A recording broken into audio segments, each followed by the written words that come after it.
বিসমিল্লাহির রহমানির রহিম।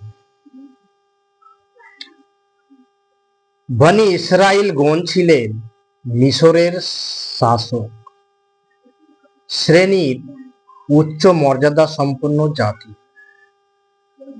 এই দূরদর্শী পরিকল্পনা নিয়ে ফেরাউন তার মন্ত্রীগণ সারা দেশে একদল ধাত্রী মহিলা ছুরিধারী জল্লাদ নিয়োগ করে। মহিলারা বাড়ি বাড়ি গিয়ে বনি ইসরাইলের গর্ভবতী মহিলাদের তালিকা করত এবং প্রসবের দিন হাজির হয়ে যেত। ছেলে না মেয়ে, ছেলে হলে পুরুষ জল্লাদকে খবর দিত। সে এসে ছুরি দিয়ে মায়ের সামনে সন্তানকে জবেহ করে ফেলে রেখেই চলে যেত। এভাবে বনি ইসরাইলের ঘরে ঘরে কান্নার রোল পড়ে যেত। তাহলে আমাদের বুঝতে হবে যে কত ভয়াবহ অবস্থায় বিগত দিনে মানুষ ভয়াবহ অবস্থা দিন পার করে এসেছে।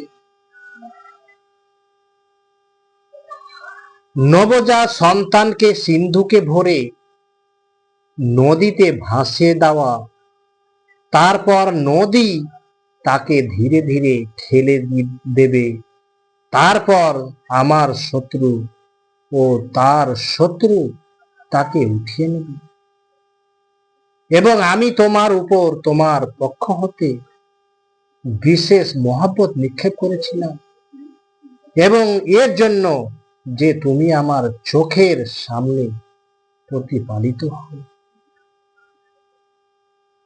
আমরা মূসা নবীর মায়ের কাছে প্রত্যাদেশ করলাম এই মর্মে যে তুমি ছেলেকে দুধ পান করা, অতঃপর তার জীবনের ব্যাপারে যখন শঙ্কিত হবে তখন তাকে নদীতে নিক্ষেপ করবে।